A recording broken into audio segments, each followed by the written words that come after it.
ನಮಸ್ಕಾರ ರೀ ಎಲ್ಲರಿಗೂ ರಮ್ಯಾ ಮನೆ ಅಡುಗೆ ಚಾನೆಲ್ಗೆ ಸ್ವಾಗತ। ಈ ವಿಡಿಯೋದಲ್ಲಿ ಬೆಳೆಯುವ ಮಕ್ಕಳಿಗೆ ಒಂದು ಪೌಷ್ಟಿಕ ಭರಿತವಾದಂತ ಉಂಡೆನ ಹೇಗೆ ಮಾಡೋದಂತ ಹೇಳಿ ನೋಡೋಣ। ಈ ಉಂಡೆ ಮಾಡಲಿಕ್ಕೆ ಯಾವುದೇ ತರದ ಸಕ್ಕರೆ ಹಾಗೆ ಬೆಲ್ಲ ಯಾವುದೇ ಪಾಕ ಮಾಡದೆ ಇಷ್ಟು ಸಾಫ್ಟ್ ಆಗಿ ನಾವು ಲಡ್ಡುನ ಮಾಡ್ಕೊಳ್ಬಹುದು। ತಡ ಮಾಡೋದು ಬೇಡ, ಹೇಗೆ ಮಾಡೋದಂತ ಹೇಳಿ ನೋಡೋಣ। ಅದಕ್ಕಿಂತ ಮುಂಚೆ ಇನ್ನೂ ಚಾನೆಲ್ಗೆ ಯಾರು ಸಬ್ಸ್ಕ್ರೈಬ್ ಆಗಿಲ್ಲ ದಯವಿಟ್ಟು ಚಾನೆಲ್ನ ಸಬ್ಸ್ಕ್ರೈಬ್ ಮಾಡಿಕೊಂಡು ವಿಡಿಯೋ ನೋಡಿ। ಮೊದಲಿಗೆ ಒಂದು ಕಡಾಯಿ ಇಟ್ಕೊಂಡು ಅದಕ್ಕೆ 1-2 ಚಮಚದಷ್ಟು ತುಪ್ಪನ ಹಾಕೊಂಡು 1 ಬೌಲ್ನಷ್ಟು ಮಕಾನ ಹಾಕೊಂಡು ಮಕಾನನ ಹುರ್ಕೊಳ್ಳೋಣ। ಮಕ್ಕಳ ಆರೋಗ್ಯಕರವಾದ ಬೆಳವಣಿಗೆಯಲ್ಲಿ ಇದು ಕೂಡ ತುಂಬಾ ಒಳ್ಳೆಯದು, ಅದಕ್ಕೋಸ್ಕರ ಇದನ್ನು ಸಹ ಹಾಕೊಂಡು ಲಡ್ಡು ಮಾಡ್ತಾ ಇದ್ದೀನಿ। ನಾನು 1 ಬೌಲ್ನಷ್ಟೇ ತಗೊಂಡಿದ್ದೀನಿ। ಇವಾಗ ಇದನ್ನು ಸ್ವಲ್ಪ ಕ್ರಿಸ್ಪಿ ಆಗೋವರೆಗೂ ಚೆನ್ನಾಗಿ ಹುರ್ಕೊಳ್ಳೋಣ। ಇಷ್ಟು ಹುರ್ಕೊಂಡ್ರೆ ಸಾಕು। ಇದನ್ನು ತೆಗೆದ್ಬಿಟ್ಟು ಇವಾಗ ಅದೇ ಕಡೆಗೆ ಒಂದು ಅರ್ಧ ಬೌಲ್ನಷ್ಟು ಗೋಡಂಬಿನ ಹಾಕೊಂಡಿದ್ದೀನಿ। ಇದಕ್ಕೆ 1 ಚಮಚದಷ್ಟು ತುಪ್ಪನ ಹಾಕೊಂಡು ಇದನ್ನು ಸಹ ಸ್ವಲ್ಪ ಹೊತ್ತು ಹುರ್ಕೊಳ್ಳೋಣ। ಗೋಡಂಬಿಯಲ್ಲಿನೂ ತುಂಬ ಪ್ರಮಾಣದ ಪ್ರೋಟೀನ್ ಹಾಗೆ ಮ್ಯಾಗ್ನೀಸಿಯಂ ಮುಂತಾದ ಖನಿಜಾಂಶಗಳು ಇರ್ತವೆ, ಇದು ಆರೋಗ್ಯಕ್ಕೆ ತುಂಬ ಒಳ್ಳೆಯದು। ಇದನ್ನು ಸಹ ಹಾಕೊಂಡಿದ್ದೀನಿ। ಇದನ್ನು ಸ್ವಲ್ಪ ಹೊತ್ತು ಹುರ್ಕೊಂಡು ಇವಾಗ ಇದನ್ನು ಒಂದು ಪ್ಲೇಟ್ಗೆ ತೆಗೆದು ಇಟ್ಕೊಳ್ಳೋಣ। ಅದೇ ಕಡೆಗೆ ಮತ್ತೆ 1 ಚಮಚದಷ್ಟು ತುಪ್ಪನ ಹಾಕೊಂಡು ಮತ್ತೆ ಒಂದು ಸ್ವಲ್ಪ pumpkin seeds, water melon seeds ಹಾಗೆ ಸನ್ಫ್ಲವರ್ ಸೀಡ್ಸನ್ನು ಎಲ್ಲನೂ ಒಂದು 2 ಚಮಚದಷ್ಟು ತೊಗೊಂಡಿದ್ದೀನಿ।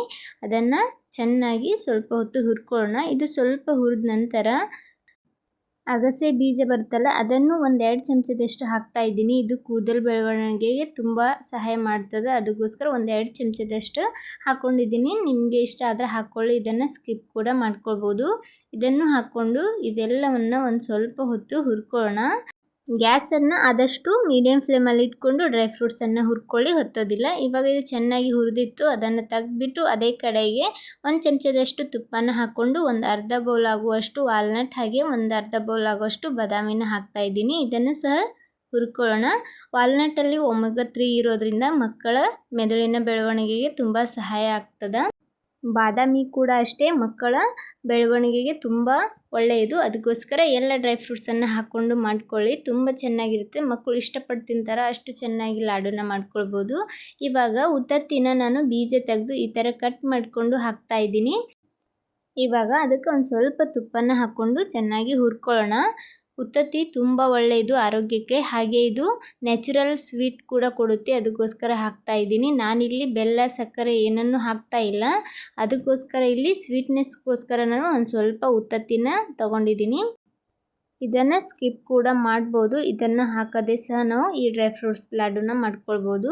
ಇಷ್ಟು ಹುರ್ಕೊಂಡ್ರೆ ಸಾಕು। ಇದನ್ನೆಲ್ಲ ಒಂದೇ ಪ್ಲೇಟ್ಗೆ ಹಾಕ್ಕೊಂಡು ಎತ್ತಿಟ್ಕೊಳ್ಳೋಣ, ಒಂದು ಸ್ವಲ್ಪ ಅದು ಆರಲಿ। ಅದು ಎಲ್ಲ ಡ್ರೈ ಫ್ರೂಟ್ಸ್ ಆರೋವರೆಗೂ ಈ ಕಡೆ 1 ಬೌಲ್ ಆಗುವಷ್ಟು ಖಜೂರಿನ ಬೀಜ ತೆಗೆದು ತೊಗೊಂಡಿದ್ದೀನಿ। 1-2 ಚಮಚದಷ್ಟು ತುಪ್ಪ ಹಾಕ್ಕೊಂಡು ಅದಕ್ಕೇನೆ ಖಜೂರಿ ಹಾಕ್ಕೊಂಡು ಹುರ್ಕೊಳ್ಳೋಣ।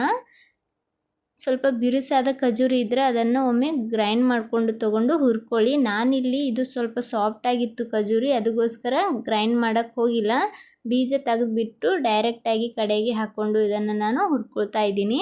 ಇದು ಪೂರ್ತಿ ಸ್ಮ್ಯಾಶ್ ಆಗಬೇಕು, ಅಲ್ಲಿವರೆಗೂ ಚೆನ್ನಾಗಿ ಇದನ್ನು ಹುರ್ಕೊಳ್ಳೋಣ। ನೋಡ್ಬೋದು ಯಾವ ಥರ ಆಗಿದೆ ಅಂಥೇಳಿ, ಈ ಥರ ಆಗೋವರೆಗೂ ಇದನ್ನು ಸ್ವಲ್ಪ ತುಪ್ಪದ ಜೊತೆ ಚೆನ್ನಾಗಿ ಹುರ್ಕೊಳ್ಬೇಕಾಗ್ತದೆ। ಗ್ಯಾಸನ್ನು ಪೂರ್ತಿ ಲೋ ಫ್ಲೇಮಲ್ಲಿ ಇಟ್ಕೊಂಡು ಖಜೂರಿನ ಹುರ್ಕೊಳ್ಳಿ। ನೋಡ್ಬೋದು ಇಷ್ಟಾದರೆ ಸಾಕು। ಗ್ಯಾಸ್ನ ಆಫ್ ಮಾಡಿಕೊಂಡು ಅದು ಸ್ವಲ್ಪ ತಣ್ಣಗಾಗೋವರೆಗೂ ಈ ಕಡೆ ಡ್ರೈ ಫ್ರೂಟ್ಸ್ ಎಲ್ಲ ಹುರಿದು ಇಟ್ಕೊಂಡಿದ್ವಿ, ಇದು ಪೂರ್ತಿ ತಣ್ಣಗಾಗಿದೆ, ಇದನ್ನು ಗ್ರೈಂಡ್ ಮಾಡ್ಕೊಳ್ಳೋಣ।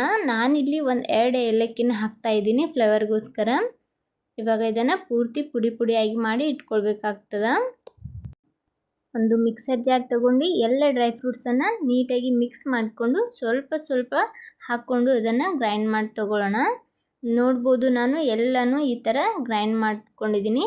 ನೋಡ್ಬೋದು ನಾನು ಪೂರ್ತಿ ಸಣ್ಣಗೆ ಗ್ರೈಂಡ್ ಮಾಡ್ಕೊಂಡಿದ್ದೀನಿ, ನೀವು ಬೇಕಾದರೆ ಒಂದು ಸ್ವಲ್ಪ ತರಿಯಾಗಿ ಸಹ ಗ್ರೈಂಡ್ ಮಾಡ್ಕೊಳ್ಬೋದು। ಇವಾಗ ಇದಕ್ಕೇನೆ ಹುರಿದಿಟ್ಟಿರುವಂಥ ಖಜೂರಿನ ಸೇರಿಸ್ತಾ ಇದ್ದೀನಿ।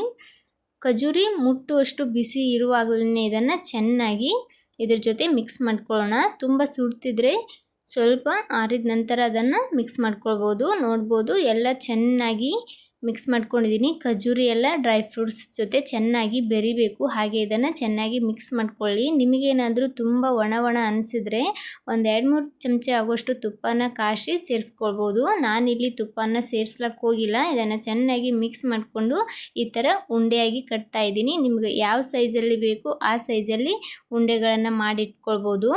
ನೋಡ್ಬೋದು ಎಷ್ಟು ಚೆನ್ನಾಗಿ ಉಂಡೆ ಬರ್ತಿದೆ ಅಂಥೇಳಿ. ನಾನು ಎಲ್ಲ ಉಂಡೆನ ಒಂದೇ ಸೈಜಲ್ಲಿ ಈ ಥರ ಮಾಡಿಟ್ಕೊಂಡಿದ್ದೀನಿ. ಈ ಉಂಡೆ ಮಾಡ್ಲಿಕ್ಕೆ ಯಾವುದೇ ಥರದ ಸಕ್ಕರೆ ಆಗಲಿ ಬೆಲ್ಲ ಆಗಲಿ ಬಳಸಿಲ್ಲ. ಹಾಗೆ ಯಾವುದೇ ಪಾಕ ಇಲ್ಲದೆ ತುಂಬ ಸುಲಭವಾಗಿ ಈ ಉಂಡೆನ ಯಾರು ಬೇಕಾದರೂ ಮಾಡ್ಕೊಳ್ಬೋದು. ನೋಡ್ಬೋದು ಉಂಡೆ ಎಷ್ಟು ಸಾಫ್ಟಾಗಿ ಬಂದಿದೆ ಅಂಥೇಳಿ. ಚಿಕ್ಕ ಮಕ್ಕಳಿಗೂ ಸಹ ಆರಾಮಾಗಿ ಇದನ್ನು ಕೊಡ್ಬೋದು. ತುಂಬ ಸಾಫ್ಟಾಗಿರುತ್ತೆ. ಈ ಥರ ಉಂಡೆಗಳನ್ನು ನಾವು ಮಾಡಿ ಒಂದು 15 ದಿನವರೆಗೂ ಸಹ ಸ್ಟೋರ್ ಮಾಡಿ ಇದನ್ನು ಬಳಸ್ಬೋದು. ಮಕ್ಕಳಿಗೆ ಅವಾಗವಾಗ ಸ್ನ್ಯಾಕ್ಸ್ ಥರ ಇದನ್ನು ತಿನ್ನೋದಕ್ಕೆ ಕೊಡ್ಬೋದು. ನೋಡಿದ್ರಲ್ಲ ಯಾವ ಥರ ಡ್ರೈ ಫ್ರೂಟ್ಸ್ ಉಂಡೆನ ಮಾಡ್ಬೋದು ಅಂತೇಳಿ. ಈ ರೆಸಿಪಿ ಇಷ್ಟ ಆದರೆ ವಿಡಿಯೋಗೊಂದು ಲೈಕ್ ಕೊಡಿ. ಇದೇ ಥರದ ಇನ್ನಷ್ಟು ರೆಸಿಪಿಗೋಸ್ಕರ ರಮ್ಯಾ ಮನೆ ಅಡುಗೆ ಚಾನಲನ್ನು ಸಬ್ಸ್ಕ್ರೈಬ್ ಮಾಡ್ಕೊಳ್ಳಿ. Thanks for watching video.